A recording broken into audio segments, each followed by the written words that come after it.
हाँ जी, नमस्कार। एक बार फिर से बहुत-बहुत स्वागत है प्रपूर्णता क्लासेस के एक और शानदार नई कक्षा में। आज की इस कक्षा में हम अपनी पूरी श्रेणी आगे बढ़ाते हैं। भारतीय जो अर्थव्यवस्था है, इसके अंतर्गत हम पढ़ रहे थे औद्योगिक से संबंधित और औद्योगिक विकास से संबंधित चीज़ें देख रहे थे। और हमने जो हमारे पूरे आधारभूत जो चीज़ें थी, उनमें से 4 चीज़ें देख ली थी और इसी के अंतर्गत हमने ये देख रहे थे कौन सी फार्मास्यूटिकल आपके जो क्षेत्र हैं, इस क्षेत्र के अपने विकास के लिए सरकारी पहल है, उनके बारे में अब बात करते हैं उसी श्रेणी में। तो बिना टाइम अपने जाया किए शुरू करते हैं, आगे पढ़ना प्रारंभ करते हैं। आपूर्ति श्रृंखला लचीलापन। आपूर्ति की जो श्रृंखला है, इसे लचीलापन किया जाए। क्या किया जाए? उसे लचीला बनाया जाए। इसके लिए जो बल्क रूप में आपके ड्रग्स के लिए, ड्रग्स मतलब यहाँ पर दवाइयों के लिए इस्तेमाल किया जा रहा है, या आप वो सीधा पाउडर के लिए इस्तेमाल ना करें। तो इस चीज़ के लिए आपूर्ति के लिए जो श्रृंखला है, लचीलापन लाने के लिए एक आपके सरकारी पहल है, जिससे बल्क आपके ड्रग्स के लिए होती है। आयातित यानी आयात की हुई जो सक्रिय फार्मास्यूटिकल आपकी जो सामग्री होती है, उनकी प्रमुख प्रारंभिक सामग्री है। जो फार्मा यहाँ से ये दवाइयों से संबंधित, दवाइयों से खरीद फरोख्त, यहाँ पर लेन देन से संबंधित ये शब्द आज देखने को मिलता है। ठीक है, तो इसके बारे में यहाँ उनकी प्रमुख जो प्रारंभिक सामग्री है, उस पर निर्भरता कम करने के लिए शुरू की गई है। क्या इन चीज़ों के लिए आपके जो प्रारंभिक सामग्री पर निर्भरता कम करने के लिए शुरू की गई है, या तो आयातित यानी कि आयात की वे सामग्री पर, या उनकी जो प्रमुख अपनी प्रारंभिक सामग्री उस पर निर्भरता कम करने के लिए। 26 महत्वपूर्ण ड्रग आपके जो उत्पाद हैं, उनके लिए प्रति वर्ष कितने 55,000 मैट्रिक आपके टन विनिर्माण की क्या है क्षमता बनाई है। किसके अंतर्गत? आपूर्ति श्रृंखला लचीलापन। जो आपूर्ति के लिए जो श्रृंखला है, उसके लचीलेपन के लिए 55,000 मैट्रिक टन की विनिर्माण की क्षमता बनाई गई है। दूसरी हम देखते हैं सरकारी पहल है, वो है क्या? आपके फार्मास्यूटिकल जो उद्योग है, उसका सुदृढ़ीकरण किया गया है। तो इसके लिए आपके 500 करोड़ रुपए का फार्मास्यूटिकल जो आपके 500 करोड़ रुपए, कितने 500 करोड़ रुपए का क्या इसमें परिव्यय किया गया है, और वैश्विक मानकों के अनुरूप ड्रग इकाइयों की स्थापना की गई है। तो वैश्विक जो मानक है, उन वैश्विक मानकों के अनुरूप ड्रग इकाइयों की स्थापना फार्मास्यूटिकल आपके जो उद्योग है सुदृढ़ीकरण है, उसके अंतर्गत किया गया है।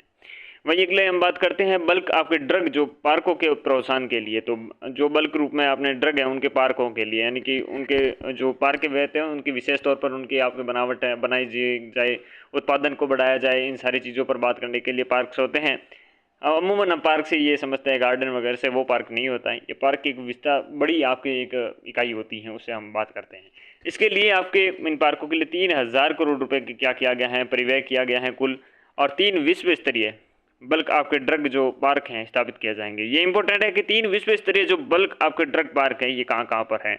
तो आपके नाम आता है, पहले एक गुजरात का नाम आता है, फिर हिमाचल का नाम आता है। ठीक है, तो हिमाचल यहाँ पर तो 22 वैसे दिखती है आपको, और साथ में आंध्र प्रदेश का नाम दिखता है। ठीक है ना, तो आंध्र प्रदेश का नाम यहाँ पर दिखता है। गुजरात, हिमाचल प्रदेश और आंध्र प्रदेश में 3 विश्व स्तरीय जो बल्क आपके ड्रग पार्क स्थापित किए गए हैं। कितने? 3,000 करोड़ रुपए की आपके व्यय परिव्यय है। ठीक है ना। तो अगली है चिकित्सा आपके उपकरणों के लिए पीएलआई की बात करते हैं। ये जो पहल है, इसमें आपके क्या है, इसमें 57 आपके कितने 57 हाई एंड चिकित्सा उपकरणों का विनिर्माण शुरू किया गया है। तो हाई एंड आपके चिकित्सा उपकरणों का निर्माण, ठीक है, चिकित्सा उपकरणों की आपकी पूर्ति के लिए ये चीज़ की गई है।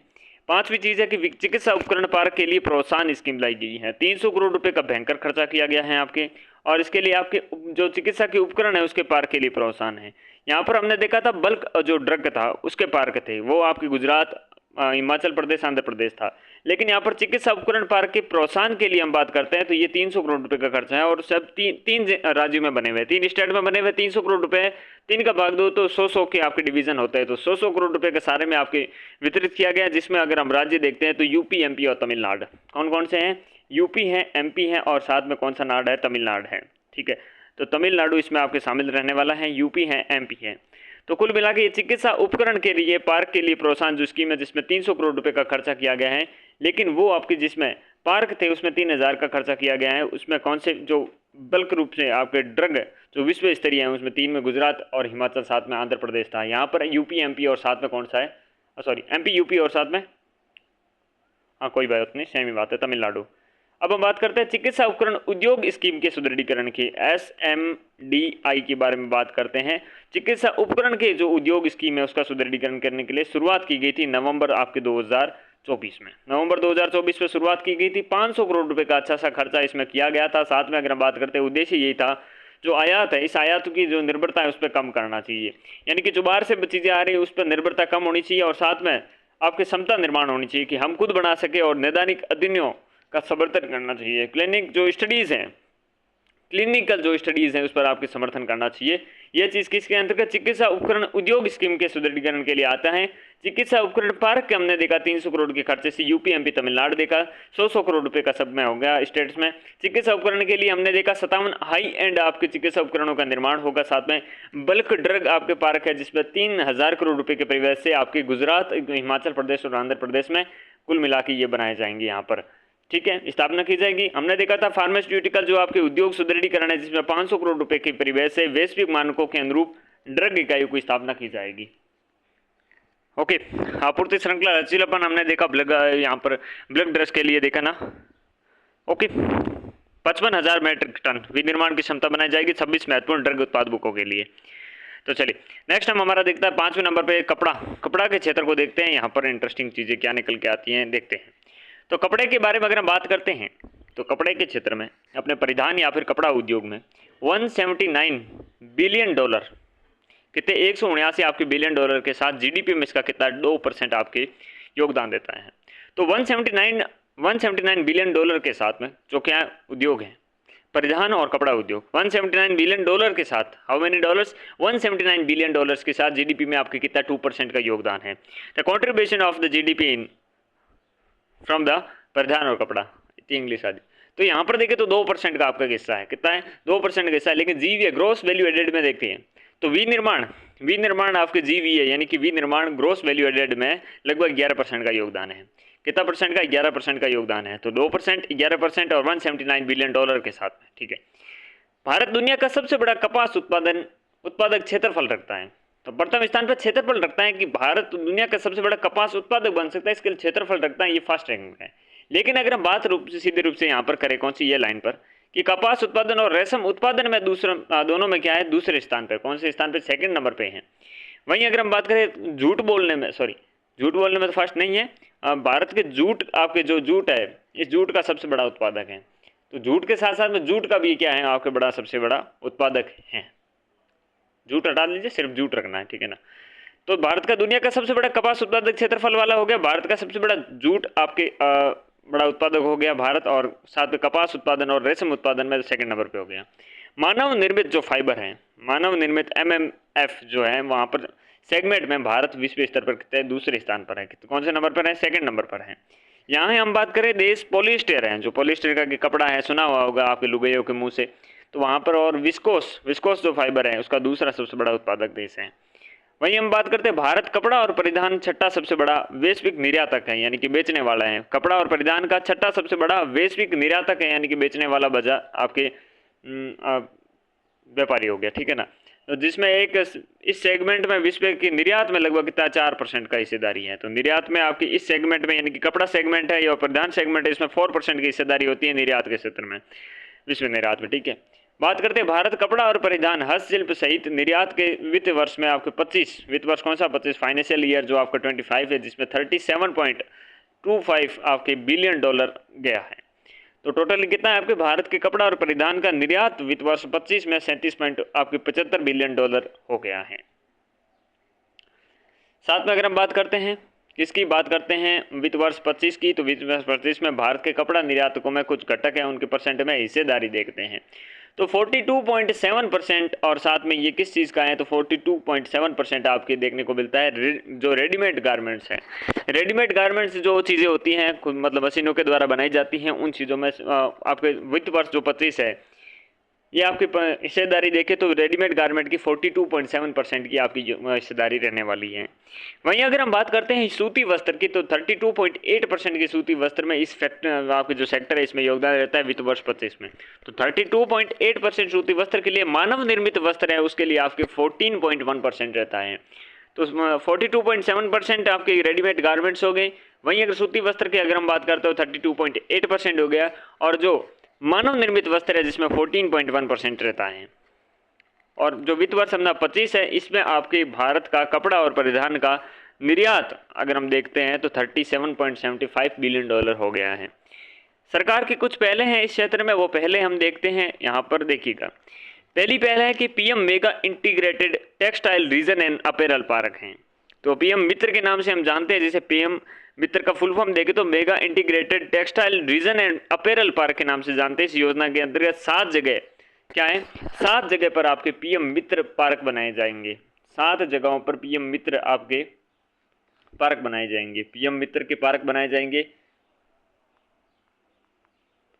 ठीक है, दूसरी हमारी क्या है, एमएमएफ यानी कि मैन मेड फाइबर की हम बात करते हैं। तो और तकनीकी वस्त्रों के लिए एफ जो पीएलआई स्कीम में संशोधन किया गया है, जिसकी शुरुआत आपके अक्टूबर 2025 में होती है। नई निवेश को प्रोत्साहन करना इसका उद्देश्य था और मानव निर्मित जो फाइबर है एमएमएफ और तकनीकी कपड़ा उत्पादन लाइनों के विस्तार जैसी प्रवेश बाधाओं को कम करना, ये प्रमुख रूप से इसके उद्देश्य रहने वाले। किसके, हमारी दूसरी चीज़ है जैसे एमएमएफ मैन मेड फाइबर और तकनीकी वस्त्रों के लिए जो स्कीम में संशोधन किया गया उसके बारे में हम बात कर रहे हैं। वहीं अगर हम बात करें राष्ट्रीय तकनीकी वस्त्र मिशन एनटीटीएम की बात करते हैं तो ये आपके शुरू किया गया 2020-21 से और 2025-26 तक चलता है। कुल खर्च इसमें 1480 करोड़ रुपए आपके फूंक दिए गए और उद्देश्य है इसमें तकनीकी वस्त्र सेगमेंट का विस्तार करना और तकनीकी वस्त्रों में R&D और साथ में बाजार विकास और कौशल विकास से बढ़ावा देना। ये चीज़ें किस में देखने को मिलती है, एनटीटीएम में नेशनल आपके टेक्नोलॉजी टेक्सटाइल मिशन के अंतर्गत देखने को मिलती है। 2020-21 से प्रारंभ होता है, 2025-26 तक चलता है और 1480 करोड़ रुपए कुल खर्चा होता है, जिसका उद्देश्य तकनीकी जो वस्त्र हैं, टेक्निकल जो वस्त्र को इंग्लिश में क्या कहते हैं, टेक्सटाइल कहते हैं। ओके, हाँ, तो तकनीकी वस्त्र सेगमेंट का विस्तार करना और तकनीकी वस्त्रों में आपके R&D और साथ में बाजार विकास और कौशल विकास बढ़ावा देना, ये सारी चीज़ें इसके अंतर्गत हो गई। विनिर्माण को बढ़ावा देने के लिए प्रमुख पहले दी गई हैं। विनिर्माण को बढ़ावा दिया जाए इसके लिए आपकी पहली ये निकल के आती है, क्या चीज़ है भाई साहब, इसमें है उत्पादन आधारित प्रोत्साहन स्कीम है। ये आपके 2020 में प्रारंभ की गई, भारत को आत्मनिर्भर भारत के दृष्टिकोण से अनुरूप ये चालू की गई, जिसमें 1.97 लाख करोड़ रुपए फूंक दिए गए, यानी कि इसमें परिवहन किए गए और साथ में कुल क्षेत्र देखें तो 14 प्रमुख क्षेत्र आपके शामिल किए गए हैं। और उद्देश्य इसमें इतना ही है कि इन प्रमुख क्षेत्रों में निवेश आकर्षित करना है, कि निवेश आकर्षित करे, लोग पैसा लगे, इन्वेस्ट करें इसमें और अत्याधुनिक जो टेक्नोलॉजी है इन टेक्नोलॉजी को पेश करना है, ये इसका प्रमुख उद्देश्य रहने वाला है। साथ में उद्देश्य रहने वाला है कि दक्षता सुनिश्चित की जाए और ताकि भारतीय कंपनियों और निर्माता विश्व स्तर पर क्या प्रतिस्पर्धी बन सके। तो दक्षता इसमें सुनिश्चित होनी चाहिए ताकि भारतीय की कंपनियों की साख बने, विश्व स्तर पर ये निर्माता बने, विश्व स्तर पर इसकी प्रतिस्पर्धा बने, हमारी भी ब्रांडों उन पर भी बात करें तो ठीक है ना। इसी प्रकार से हम बात करते हैं किसके अंतर्गत, आपके उत्पादन आधारित प्रोत्साहन पे बात करते हैं, जो शुरू होती है 2020 में, आत्मनिर्भर भारत के दृष्टिकोण के अनुरूप होती है। 1.97 लाख करोड़ रुपए का फूंक दिए जाते हैं और 14 प्रमुख क्षेत्रों में शामिल होते हैं। उद्देश्य हमने देखते हैं कि इनमें आपके निवेश आकर्षित करना है, अत्याधुनिक टेक्नोलॉजी है उसको पेश करना है, साथ में सुनिश्चित करना है कि भारतीय कंपनी और निर्माता विश्व स्तर पर प्रतिस्पर्धी बन सके। प्रमुख उपलब्धियां हम देखते हैं कि क्या क्या उपलब्धियां इन्होंने हासिल की है। तो इलेक्ट्रॉनिक क्षेत्र में सबसे अधिक सफल हुआ है। उपलब्धियां ये कि इलेक्ट्रॉनिक्स का जो क्षेत्र है इसमें सबसे अधिक सफल हुआ है। विश्व की प्रमुख स्मार्टफोन निर्माता कंपनियों को अपने उत्पादन में भारत में आपके स्थानांतरित करने के लिए प्रोत्साहित किया है। तो विश्व की जो प्रमुख स्मार्टफोन की निर्माता कंपनियां हैं उनको अपने जो उत्पादन को भारत में स्थानांतरित करने के लिए प्रोत्साहित किया है, जिसमें भारत मोबाइल फ़ोन विनिर्माण का दूसरा सबसे बड़ा निर्माता बन चुका है। तो मोबाइल फ़ोन है उसमें विनिर्माण यानी कि मैन्युफैक्चरिंग, विनिर्माण यानी कि मैन्युफैक्चरिंग के बारे में हम बात करते हैं। निर्माण तो पहले से हुआ आता है, हम एक सिर्फ डब्बे फिट करने वाला काम करते हैं और उसमें भी प्राउड फील कर रहे हैं, वाह। तो दूसरा सबसे बड़ा निर्माता विदेश बन चुका है, ठीक है ना, विनिर्माण का दूसरा बड़ा निर्माता, ये बात याद रखना। इलेक्ट्रॉनिक क्षेत्र का सबसे अधिक सफल हुआ है। विश्व की प्रमुख स्मार्टफोन निर्माता कंपनियां यहाँ पर आने के लिए मजबूर हुई है। आपके जो सितंबर 2025 तक उत्पाद आधारित प्रोत्साहन है स्कीम के आपके तहत 2 लाख आपके करोड़ रुपए से अधिक का वास्तविक निवेश प्राप्त हुआ है, जिसमें अभी कुल 12.80 लाख प्रत्यक्ष और अप्रत्यक्ष रोजगार का सर्जन हुआ है। कितने, 12.80 लाख लोगों का यहाँ पर प्रत्यक्ष और अप्रत्यक्ष रोजगार सर्जित हुआ है। साथ में इसमें आपकी जो ये PLI स्कीम है इसका निर्यात 8.20 लाख करोड़ रुपए से अधिक हो गया है और मुख्य रूप से इलेक्ट्रॉनिक्स आपके फार्मास्यूटिकल और साथ में दूरसंचार और नेटवर्किंग के उत्पादनों जैसे क्षेत्रों में देखने को मिला है। तो ये चीज़ें हमने किस चीज़ के अंतर्गत देखा, उत्पादन आधारित प्रोत्साहन के अंतर्गत देखा है, जिसमें हमने 2020 में ये शुरू की गई देखी और इसके प्रमुख उपलब्धियां हमने जांच करी हैं, जैसे देख सकते हो।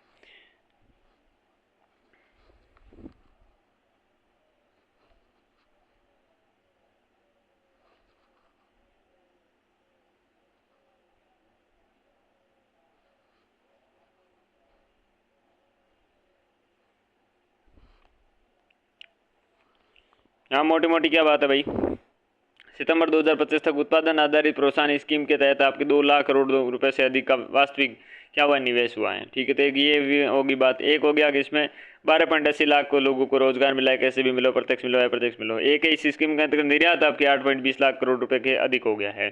तो 2 लाख करोड़ रुपए तो हो गया वास्तविक निवेश, 12.80 लाख लोगों को रोजगार मिल गया, 8.20 लाख करोड़ रुपए क्या हो गया आपके निर्यात कर चुके हैं। तो यही मुख्य बातें निकल के आती है। दूसरी हमने देखते हैं राष्ट्रीय विनिर्माण मिशन देखते हैं। राष्ट्रीय विनिर्माण क्षेत्र देखते हैं किसके अंतर्गत, विनिर्माण के क्षेत्र में देख रहे हैं। पहले उत्पादन आधारित प्रोत्साहन देख लिया, अब हम देखते हैं राष्ट्रीय विनिर्माण मिशन NMM, नेशनल, ये कुछ एम ज़्यादा हो गया ना, हटाओ ना फिर, NMM, ठीक है ना, नेशनल मैन्युफैक्चरिंग मिशन के अंतर्गत हम देखते हैं। चलिए, केंद्र का बजट आता है जो 2025-26 में PLI के पूर्व के रूप में घोषणा होती है। ठीक है, कब से PLI का मतलब फुल फॉर्म यही है अपनी कि ये प्रोडक्शन क्या है सब, कि ये जो प्रोडक्शन लिंक्ड इनिशिएटिव है, यानी कि हिंदी में कहे तो उसे उत्पादन आधारित प्रोत्साहन। तो उत्पादन के लिए जो आधारित प्रोत्साहन है उसे हम PLI कहते हैं। यानी कि केंद्रीय बजट है अपना 2025-26, इसके अंतर्गत PLI यानी कि उत्पादन आधारित प्रोत्साहन प्रोडक्शन लिंक्ड इनिशिएटिव है। उत्पादन के लिए आधारित आपके जो प्रोत्साहन है उसके पूरक के रूप में घोषणाएं हुई।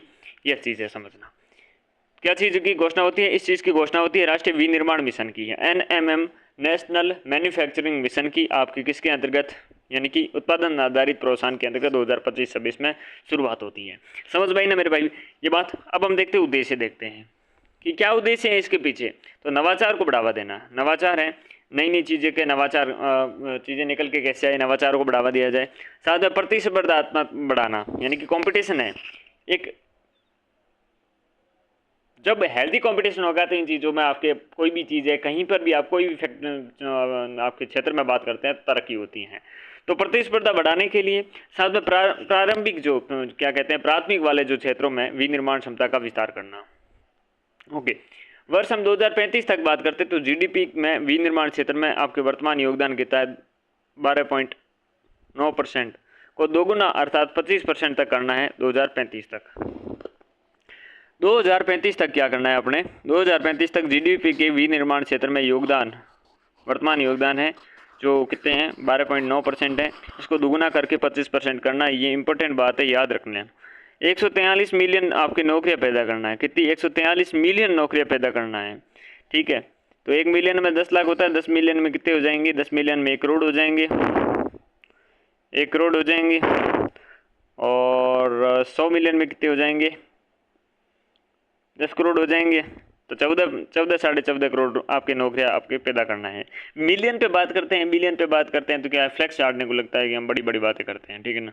व्यापारिक निर्यात को 1.2 ट्रिलियन अमेरिकन डॉलर तक बढ़ाना है। तो व्यापारिक जो निर्यात है, इस निर्यात को क्या करना है 1.2 ट्रिलियन अमेरिकी डॉलर तक बढ़ाना है। ओके, भारत में हाल ही में हुए कुछ नवाचार है, अनुसंधान है, उसकी प्रगति देखते हैं। वैज्ञानिक अनुसंधान उत्पादन में देखते हैं, विद्वतापूर्ण प्रकाशन में भारत की रैंकिंग 2010 में 7वें स्थान से बढ़कर वर्तमान में 3रे स्थान पर आ चुकी है। वैज्ञानिक जो अनुसंधान उत्पादन है उसमें भारत की रैंकिंग 2010 में 7वीं थी, वर्तमान में 3री आ चुकी है। क्वाकवेरेली आपके जो साइमंड्स वर्ल्ड यूनिवर्सिटी रैंकिंग 2026 है, इसमें 2026 में भारत कितने पे हैं, 54 संस्थान है इसमें आपके शामिल है। भारत की रैंकिंग में चौथा सबसे अधिक प्रतिनिधित्व वाला देश है और 2015 से लेकर 16 तक ये 5 गुना में वृद्धि हुई है। आपके विश्वविद्यालयों की संख्या 2015 में 11 थी, वर्तमान में 54 बढ़ी है, यानी कि कुल मिला के 5 गुना आपके वृद्धि हुई है। किसमें, क्वाकवेरेली आपके साइमंड वर्ल्ड यूनिवर्सिटी रैंकिंग में हमने देखा है। ग्लोबल इनोवेशन इंडेक्स है उसमें हम देखते हैं GII में, यानी कि ग्लोबल इनोवेशन इंडेक्स, जिसमें रैंक कितनी है 2025 में 38 है।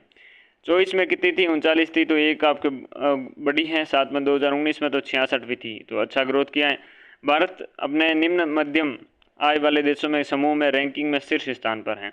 निम्न और मध्यम आय वाले देशों में समूह में क्या है, शीर्ष पर स्थित है। और मध्य और दक्षिणी एशिया क्षेत्र में पहले स्थान पर है। मध्य और दक्षिणी एशिया में क्या है, पहले स्थान पर है ग्लोबल इनोवेशन इंडेक्स के अनुसार। बेंगलोर, दिल्ली, मुंबई दुनिया के सबसे शीर्ष अपने 50 सबसे नवाचार और गहन समूह के शामिल किए गए हैं। बेंगलोर, दिल्ली, मुंबई। भारत में अगर हम बात करते हैं 2024 में बौद्धिक संपदा IP के मामले में वैश्विक फाइलिंग में ट्रेडमार्क में देखते हैं तो 4th नंबर पे। पिछले 5 सालों में ट्रेडमार्क पंजीकरण में 1.5 गुना आपकी क्या है, वृद्धि हुई है। ट्रेडमार्क में कितने हैं, 4th नंबर पे हैं। पेटेंट में 6th नंबर पे हैं। पिछले 5 सालों में आपके पेटेंट पंजीकरण में 2 गुना वृद्धि हुई है। औद्योगिक डिज़ाइन में 7th नंबर पे हैं। पिछले 5 सालों में औद्योगिक डिज़ाइन में आपके 2.5 गुना वृद्धि हुई है।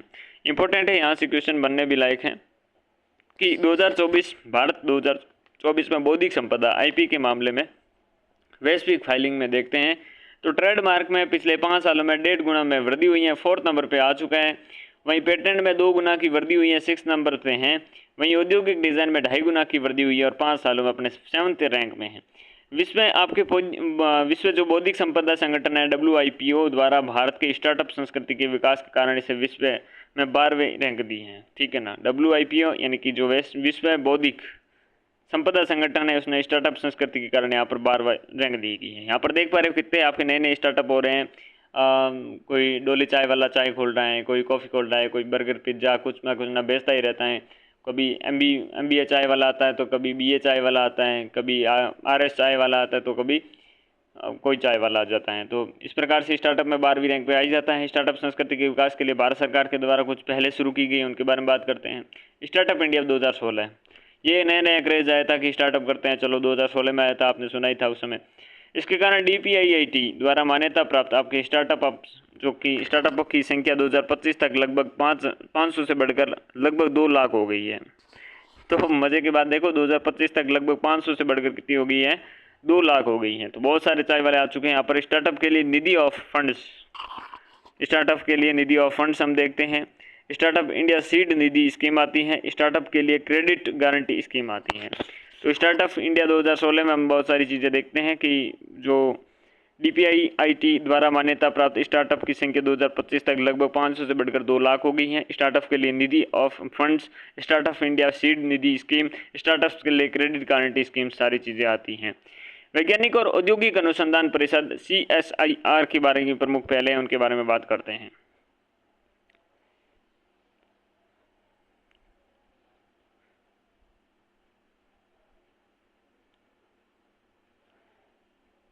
रेजुवेव और इकोफिक्स गड्ढे मरम्मत प्रणाली की डिज़ाइन की गई है। इन्होंने ऊंचाई वाले क्षेत्रों में BRO सीमा सड़क संगठन के द्वारा तैनात किया गया है। तो रेजुवेव और इकोफिक्स गड्ढे मरम्मत प्रणाली की डिज़ाइन शुरुआत की गई है और जिसमें ऊंचाई वाले क्षेत्रों में BRO जो है अपने बॉर्डर रोड ऑर्गेनाइजेशन द्वारा तैनात किया गया है। भारत पहले बायो बिटुमेन हाईवे और स्टील स्लैग सड़क भारत के पहले क्या है, बायो बिटुमेन हाईवे और स्टील स्लैग सड़क होगी। सिकल सेल एनीमिया के लिए एक किफ़ायती आणविक निदान और कैंसर के लिए लक्षित दवा वितरण काम किया है। सीमा सुरक्षा और दूरसंचार रिले, सीमा सुरक्षा और दूरसंचार रिले के लिए लंबे समय तक चलने वाले उड़ान में सक्षम और संचालित उच्च ऊंचाई वाले छद्म उपग्रह सफल परीक्षण किया गया है। CSIR NAL आपके द्वारा स्वदेशी रूप से डिज़ाइन किए गए ट्रेनर विमान हंसा 3NG का आपके वाणिज्य उत्पादन शुरू किया गया है CSIR नाल के द्वारा। ऑस्ट्रेलिया स्ट्रेटेजिक आपके policy institute ASPI, Australia strategic policy institute के द्वारा प्रकाशित क्रिटिकल टेक्नोलॉजी ट्रैकर के अनुसार भारत अब 64 महत्वपूर्ण प्रौद्योगिकियों में से 45 शीर्ष आपके 5 देशों में शामिल है। ये महत्वपूर्ण प्रौद्योगिकी हैं रक्षा, अंतरिक्ष और क्वांटम कंप्यूटर और साथ में एआई। ठीक है, महत्वपूर्ण प्रौद्योगिकियों में भारत की रैंकिंग देखते हैं, श्रेणी देखते हैं, रैंकिंग देखते हैं, उप श्रेणी देखते हैं। यहाँ पर श्रेणी है रक्षा, अंतरिक्ष, रोबोटिक्स और परिवहन में, जिसमें उप श्रेणी है उन्नत विमान इंजन की, जिसमें 3rd नंबर पे है। कौन सी 3rd पे हो गया? और इसी के अंतर्गत आपके स्वायत्त जलमग्न है वाहन में, इसमें भी कौन सी है? 3rd नंबर पे हैं। ड्रोन्स और इस आपके स्वामर्श व सहयोगी रोबोट में क्या है? 4th नंबर पे हैं। तो रक्षा और हमने अंतरिक्ष, रोबोटिक्स और परिवहन में देखा, जिसमें उन्नत विमान इंजन, स्वायत्त जलमग्न वाहन में 3rd पे हैं, ड्रोन, स्वामर्श और सहयोगी रोबोट में 4th नंबर पे हैं। क्वांटम कंप्यूटर की अगर हम बात करते हैं, जिसमें पोस्ट क्वांटम क्रिप्टोग्राफी और बाद में क्वांटम सेंसर्स की बात करते हैं, क्वांटम सेंसर्स में 4th नंबर पे हैं। पोस्ट क्वांटम आपके क्रिप्टोग्राफी में कितने पे हैं? आपके 3rd नंबर पे है क्वांटम कंप्यूटर। ठीक है, अगली हम बात करते हैं बायोटेक या जीन टेक या एवं टीका के बारे में। तो जैविक विनिर्माण के बारे में बात करते हैं, जो 2nd नंबर पे हैं। बायोटेक, जीन टेक एवं टीका, तो जैविक विनिर्माण में 2nd रैंक पे आता है ये। और साथ में नोवल एंटीबायोटिक्स और एंटीवायरस में कितने हैं? 3rd नंबर पे हैं। Okay, artificial intelligent and computer एवं संचार में मेस एंड आपके इंफ्रास्ट्रक्चर जो इंडिपेंडेंट नेटवर्क है, जिसमें 2nd नंबर पे है। वही हम बात करते हैं उन्नत रेडियो आपके फ्रीक्वेंसी संचार और सुरक्षात्मक साइबर सुरक्षा प्रौद्योगिकी में 3rd नंबर पे हैं। AI, algorithm, machine learning, natural language processing में 3rd नंबर पे हैं। तो ये इनकी आपकी उप श्रेणियाँ हो गई। एडवांस सामग्री में आपके एडवांस कंपोजिट मटेरियल्स और स्मार्ट मटेरियल्स में कौन से हैं? 2nd नंबर पे हैं। नैनो स्केल सामग्री और कोटिंग और उन्नत विस्फोटक में 3rd नंबर पे हैं। वहीं ऊर्जा के क्षेत्र में जैव ईंधन में 2nd नंबर पे हैं। सुपर आपकी कैपेसिटर, परमाणु अपशिष्ट प्रबंधन और पुनर्चक्रण में कितने पे हैं? 3rd नंबर पे हैं। और जो परमाणु ऊर्जा, हाइड्रोजन, अमोनिया की बिजली उत्पादन में कितने पे हैं? 4th नंबर पे हैं। तो कुल मिला के ये आपकी सारणी रहने वाली है।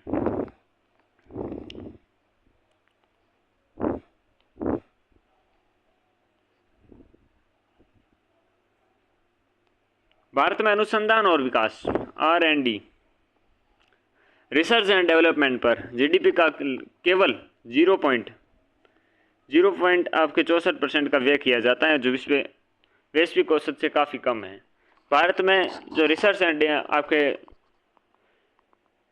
डेवलपमेंट है, उस पर जीडीपी का बहुत बहुत ज़्यादा व्यय किया जा रहा है, 0.64। शर्म की बात है यार, बहुत शर्म की बात है सच में। चाइना वाइना का सुनोगे तो पागल हो जाओगे आप, इसलिए मैं पागल नहीं कर रहा हूँ, आपको बता नहीं रहा हूँ। तो जो वैश्विक औसत से काफ़ी कम है। अन्य जो देशों का अनुसंधान और विकास खर्च बता दूँ तो लो देखिएगा, जीडीपी का परसेंटेज देखो। अमेरिका करता है 3.48%, करता है 3.48%। और उनकी जीडीपी भी बहुत है, ऐसे नहीं है। ये हमारा 3.48% और इंडिया का 3.8 आपके जो 48% है वो आ जाए ना, तुलना भी नहीं होगी। चीन के बारे में बात करें तो 2.43%, और साथ में दक्षिणी कोरिया में 4.91%। कितनी? 4.91%। कितनी? 4.91% ये दक्षिणी कोरिया में है। तो अमेरिका 3.48%, चीन 2.43%, दक्षिणी कोरिया 4.91%, और 0.64% कौन करता है? इंडिया करता है भाई साहब। भारत में अनुसंधान और विकास में, रिसर्च एंड डेवलपमेंट में कम व्यय आंशिक रूप से आपके रिसर्च एंड डेवलपमेंट व बिजनेस क्षेत्र में कम निवेश के कारण है। किस कारण से? बिजनेस जो क्षेत्र है उससे कम निवेश के कारण, जो कुल व्यय का 41% प्रतिशत है। चीन का प्रतिशत 77% है, और यूएसए का 70 आपके 5% है, दक्षिणी कोरिया का 79% है। याद रखना इस बात को, इस बात को याद रखना, कुल व्यय का केवल कितना? 41% है।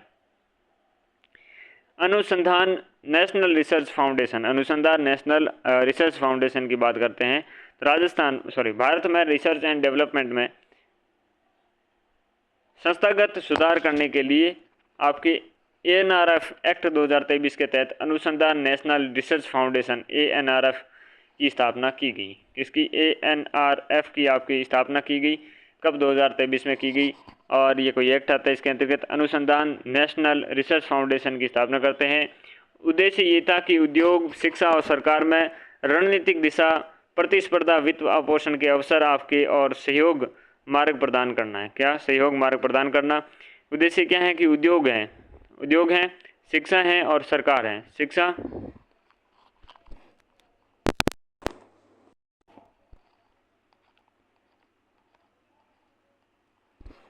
सरकार में क्या है, रणनीतिक दिशा, स्पर्धी वित्त पोषण है, तो इनके अवसर और सहयोग मार्ग प्रदान करना है। ANRF की हम बात करते हैं, इसके तहत मिशन मोड में कुल कुछ आपके राष्ट्रीय कार्यक्रम संचालित किए, जिसमें आपके राष्ट्रीय क्वांटम मिशन था, नेशनल क्वांटम मिशन, वो दूसरा हो गया आपके नेशनल मिशन ऑन आपके इंटरडिसिप्लिनरी साइबर फिजिकल आपके सिस्टम्स में, तो ये हो गया। एक है इंडिया AI मिशन हो गया, एक है इंडिया सेमीकंडक्टर मिशन है, एक है नेशनल ग्रीन हाइड्रोजन मिशन है। ये जो आपकी ANRF के तहत प्रमुख जो मिशंस हैं ये मिशन थे। इंडिया AI मिशन आपके NQM हो जाएगा, NMICPS हो जाएगा, और साथ में नेशनल ग्रीन हाइड्रोजन मिशन हो गया, इंडिया सेमीकंडक्टर मिशन हो गया। ये सारे मिशन इसके अंतर्गत देखने को मिलते हैं। अनुसंधान विकास और नवाचार RDAI आपके रिसर्च डेवलपमेंट एंड आपके क्या है, नवाचार निधि के बारे में बात करते हैं। इनिशिएटिव कहते हैं ना, नवाचार को इनिशिएटिव कहते हैं, ठीक है। रिसर्च डेवलपमेंट एंड इनिशिएटिव के लिए निधि देखते हैं। तो अवधि 6 वर्ष के लिए है, नवंबर 2025 में घोषणा की गई है। कुल व्यय कितना 1 लाख करोड़ रुपए का होगा। 2026 के लिए आपकी क्या है 20,000 करोड़ रुपए आवंटित है। तो 1 लाख करोड़ रुपए का कुल परिव्यय होगा, लेकिन 2026 के लिए आपके 20,000 करोड़ रुपए का आवंटित किए गए हैं। उद्देश्य यही है कि आपके बड़े पैमाने पर नवाचार बढ़ावा दिया जाए, आपके जो टेक्नोलॉजिकल अनुसंधान है, रिसर्च एंड डेवलपमेंट में निजी निवेश को प्रोत्साहित किया जाए, ठीक है। Deep tech fund of funds का संचालन, deep tech fund of funds का संचालन करना, रणनीतिक रूप से महत्वपूर्ण जो प्रौद्योगिकी हैं उनके अधिग्रहण को सक्षम बनाना है। भारत में सेमीकंडक्टर मिशन आता है जो शुरू होता है 2021 में। सेमीकंडक्टर मिशन 2021 में शुरू होता है, जिसका उद्देश्य है कि सेमीकंडक्टर जो डिज़ाइन है, विनिर्माण, मैन्युफैक्चरिंग और नवाचार में घरेलू क्षमता का निर्माण करना। लेकिन इसके लिए चुनौतियाँ आती है। ये चुनौतियाँ इस प्रकार से हैं। डिज़ाइन की प्रक्रिया बहुत ही अपने प्रक्रिया में बहुत कम निवेश है, ठीक है ना।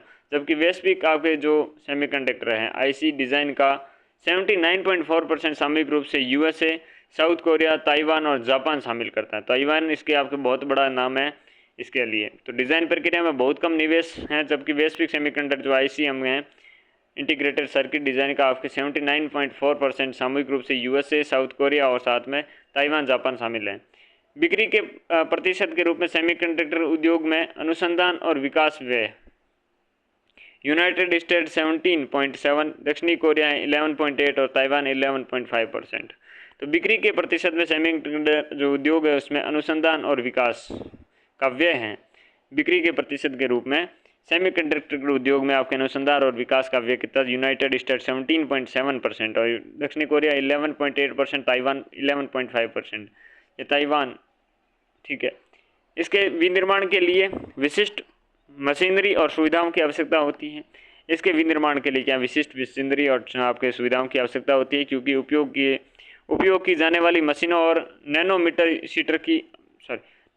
स्तर की आपकी सटीकता के साथ काम करना चाहिए। इन जटिल कार्यों को करने के लिए सक्षम जो मशीनें हैं आपूर्ति केवल 4 देशों की और 5 कंपनियों में केंद्रित है। सिर्फ और सिर्फ 4 देशों में और 5 कंपनियों में। और सेमीकंडक्टर बहुत तगड़ी चीज़ होती हैं।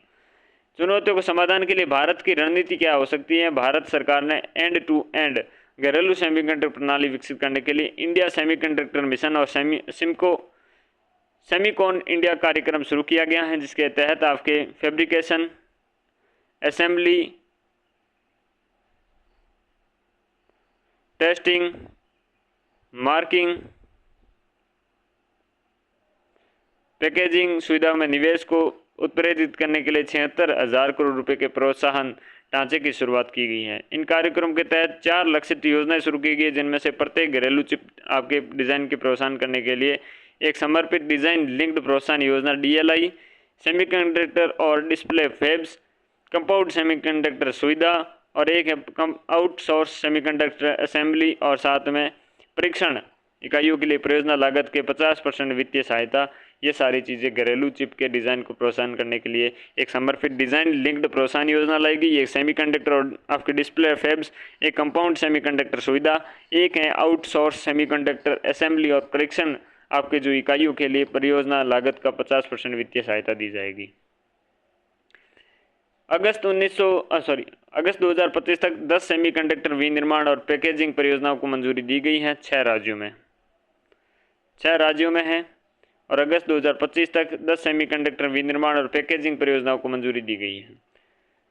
राज्य सरकारों में ओडिशा की सेमीकंडक्टर विनिर्माण यानी कि जो मैन्युफैक्चरिंग है उसमें फेबिलेस नीति जैसी पहलों के साथ अतिरिक्त प्रोत्साहन और संस्थागत सहायता प्रदान करने के लिए साथ राष्ट्रीय ढांचे का पूरक बनना शुरू कर दिया है। भारत की जो वैश्विक प्रतिस्पर्धा को बढ़ाने के लिए गुणवत्ता आपके नियंत्रण प्रयास किया गया है। भारत में वैश्विक प्रतिस्पर्धाओं को बढ़ाने के लिए गुणवत्ता नियंत्रण का प्रयास किया गया है। राष्ट्रीय विनिर्माण मिशन के तहत भारत को जो वैश्विक मूल्य श्रृंखला है G20 आपके C, तो राष्ट्रीय विनिर्माण मिशन के तहत भारत के को वैश्विक मूल्य श्रृंखला को एक अनिवार्य हिस्से के रूप में स्थापित करने के लिए गुणवत्ता उतनी ही महत्वपूर्ण है जितना लागत प्रतिस्पर्धात्मक आपके हैं। तो भारत के वैश्विक प्रतिस्पर्धात्मकता को बढ़ाने के लिए गुणवत्ता नियंत्रण प्रयास किया जाएगा, जिसके लिए गुणवत्ता नियंत्रण आदेश एक नियामक उपकरण है जो वांछित गुणवत्ता पहलुओं के अनुरूप होना अनिवार्य है। QCO आपके हम बात करते हैं, उद्देश्य सुनिश्चित करना है कि उत्पादन विनिर्माण गुणवत्तापूर्ण मानकों को पूरा करते हुए उपभोक्ता आवश्यकताओं की रक्षा करते हुए बनाना चाहिए। अगर हम बात करें QCO आप बात करते हैं अंतर्गत मंत्रालय के द्वारा अनुसार उत्पादनों की संख्या DPIIT आपके कुल 362 उत्पादक सर्वाधिक हैं और इस्पात मंत्रालय में 151 उत्पाद हैं।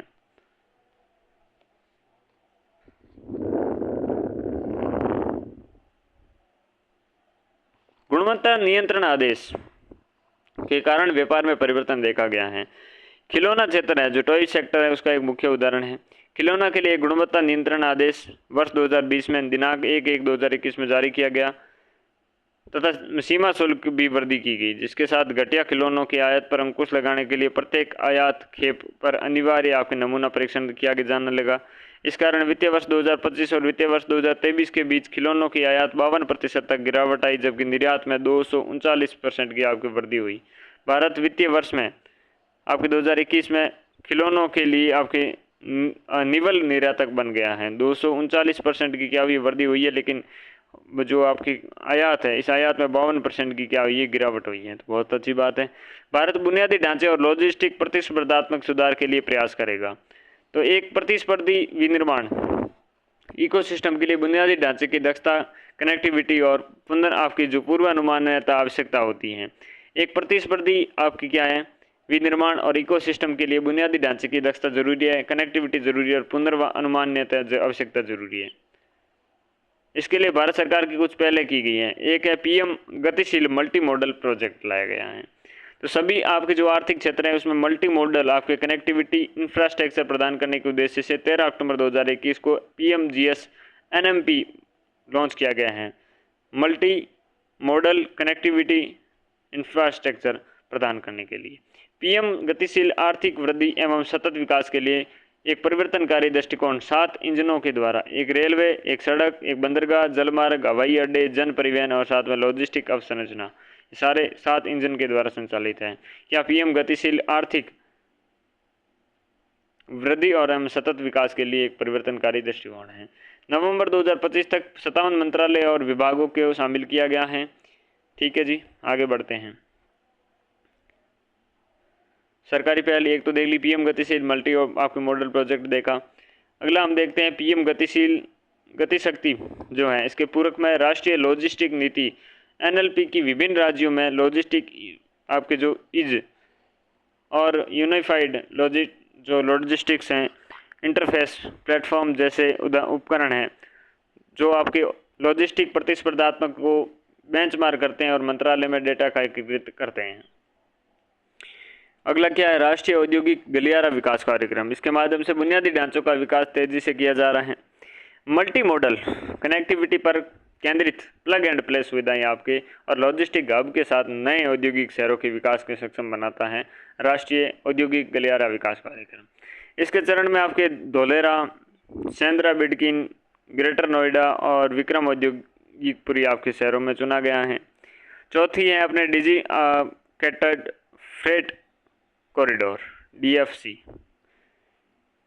डेडिकेटेड फ्रेट कॉरिडोर, भारतमाला और सागरमाला, डिजिटल सार्वजनिक प्लेटफॉर्म आपकी ULIP। वर्ष 24 में वित्तीय वर्ष जो था अपना, इसमें लॉजिस्टिक लागत GDP का 7.97% रहने का अनुमान है DPIIT व NCAER के अनुसार। यह वित्त वर्ष 2023 वित्तीय वर्ष 22 के लिए क्रमशः 8.84 और 8.79% से कम है, क्योंकि 7.97% ही है, ठीक है ना। अब हम बात करते हैं औद्योगिक क्लस्टर जो मॉडल है उनके बारे में बात करते हैं।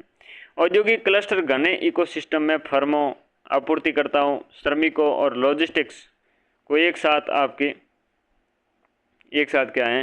साथ लाकर लाभ प्रदान करता है।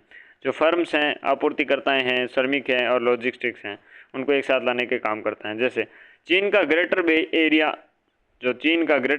है, जो देश के 1% से भी कम भूमि है। राष्ट्रीय निर्यात है उसका 35% सकल घरेलू उत्पाद का 11% योगदान देता है। तो GDP में तो कितना 11% का योगदान देता है उनकी चीन का ग्रेटर बे एरिया है, देश में 1% से भी कम भूमि है, लेकिन राष्ट्रीय निर्यात का 35% है। कितना राष्ट्रीय निर्यात का 35% और GDP का 11% योगदान देता है। वियतनाम के 2 प्रमुख आर्थिक क्षेत्र है, GDP के लगभग 2/3 आपके योगदान देते हैं और इसके भूमि के क्षेत्र में 11% के भीतर व्यापार करते हैं। भारत में विभिन्न स्कीमों के माध्यम से क्षेत्र विशिष्ट औद्योगिक क्लस्टर बनाए गए हैं। औद्योगिक पार्क स्कीम जो 1997 में आती है, सेज स्पेशल इकोनॉमिक जोन अधिनियम 2005 में आता है। कब आता है? 2005 में आता है। औद्योगिक पार्क स्कीम कब आती है? 1997 में आती है। राष्ट्रीय औद्योगिक गलियारा विकास कार्यक्रम आता है। और बात करें नोट में, नासिक से आपके जो सैमसोनाइट लेगेज इकोसिस्टम में यूरोपीय केंद्रों को पीछे छोड़ते हुए मात्रा के हिसाब से दुनिया की सबसे बड़ी कंपनी के रूप में उभरी है। नासिक की कौन सी? सैमसोनाइट, जो लगेज इकोसिस्टम में यूरोपीय केंद्रों के पीछे छोड़ते हुए मात्रा के हिसाब से दुनिया की सबसे बड़ी कंपनी के रूप में उभरी है। भारत को विकसित क्लस्टरों को विश्व स्तर पर प्रतिस्पर्धी बनाने के लिए 2 प्रमुख आपके सकारात्मक कारक ध्यान देने की आवश्यकता है। एक, भारत के क्लस्टरों के औसत आकार को बढ़ाकर इष्टतम स्तर का लाना पड़ेगा, और दूसरा है नियमित आपके जो नियामकीय जो ढांचे है, लचीलापन लाना होगा, जैसे श्रम है, भवन है, मापदंड है, ईज ऑफ डूइंग्स हेतु बाधाओं को कम करने का काम करना पड़ेगा। भारत में उभरते हुए जो कुछ क्लस्टर हम देखें तो हुबली, धारवाड़, बेलगावी जो उन्नत विनिर्माण के लिए हैं, उन्नत मैन्युफैक्चरिंग के लिए हुबली, धारवाड़ का बेलगावी आपके कर्नाटक एरोस्पेस और उन्मुख क्लस्टर हैं। उन्नत विनिर्माण के लिए हुबली, धारवाड़, बेलगावी और बेलगावी कर्नाटक आपके एरोस्पेस उन्मुख क्लस्टर हैं। MSME के क्षेत्र के लिए आपके प्रयास देखते हैं। MSME क्षेत्र भारत के औद्योगिक अर्थव्यवस्था की रीढ़ की हड्डी है, जो विनिर्माण के क्षेत्र का 35.4% है। निर्यात में 48.58% योगदान देता है। निर्यात का 48.58%, विनिर्माण का 30.4%। कौन सा? MSME क्षेत्र में भारत की औद्योगिक अर्थव्यवस्था देखते हैं। देश में आपके GDP का 30.1% है MSME के क्षेत्र में। कुल रोजगार में 32.82 करोड़ आपके 32.82 करोड़ है। ये क्षेत्र कृषि के बाद दूसरा सबसे बड़े आपके नियोक्ता के रूप में आपके अपनी स्थिति रखता है। तो इम्पोर्टेंट यही बनता है MSME अपना। MSME क्षेत्र के जो प्रयास हैं, MSME क्षेत्र के लिए जो प्रयास है वो देखते हैं, क्योंकि ये अपने रीढ़ औद्योगिक अर्थव्यवस्था की रीढ़ हैं। क्योंकि विनिर्माण में 35.4% योगदान देता है, निर्यात में 48.58% देते हैं, GDP में 31.1% देता है, और कृषि के बाद दूसरे सबसे बड़े नियोक्ता के रूप में अपने कुल रोजगार देता है 32.82 करोड़।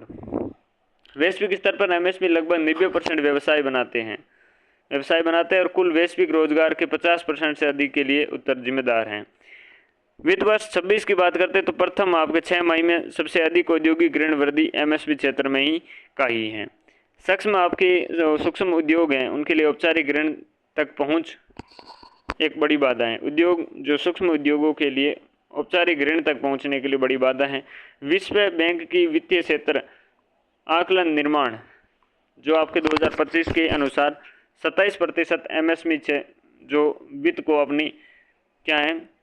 अपनी सबसे बड़ी बाधा मानते हैं। सूक्ष्म आपके उद्योगों के लिए औपचारिक ऋण तक पहुंच एक बड़ी बाधा है। सूक्ष्म उद्योग है उनके लिए औपचारिक ऋण तक, क्या औपचारिक ऋण तक पहुंच एक बड़ी बाधा है। विश्व बैंक की वित्तीय क्षेत्र आकलन रिपोर्ट 2025 के अनुसार 27% आपके एमएसएमई वित्त को अपनी सबसे बड़ी बाधा मानते हैं। एमएसएमई को बढ़ावा देने के लिए भारत सरकार के द्वारा उठाए गए कदम हैं। एमएसएमई की परिभाषा में संशोधन 1 अप्रैल 2025 में लागू हो चुकी है।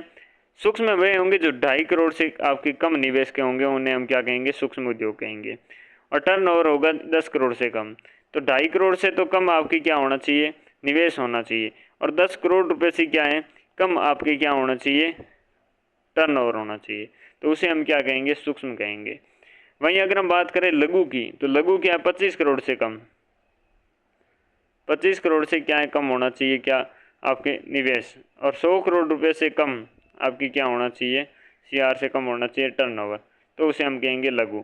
25 और 100, 25 100 का हो जाएगा और उसमें कितना हो जाएगा, 2.5 और 10 का, 2.5 10, 25 10 और 125 और 500, 125 और 500, तो 4 गुना है यहाँ पर देखो, 25 कम 25, 125 कितना, 250, 250 कितना, 400, ठीक है, 2.5 2.5 5 5 5 और 4, तो 2.5 गुना का, तो कितना फर्क हो गया, 4 गुना का फर्क होता है। लघु हो गया, सबसे पहले सूक्ष्म देखा, फिर लघु देखा, फिर मध्यम देखते हैं। 125 करोड़ से कम होना चाहिए, 500 करोड़ से कम होना चाहिए टर्नओवर।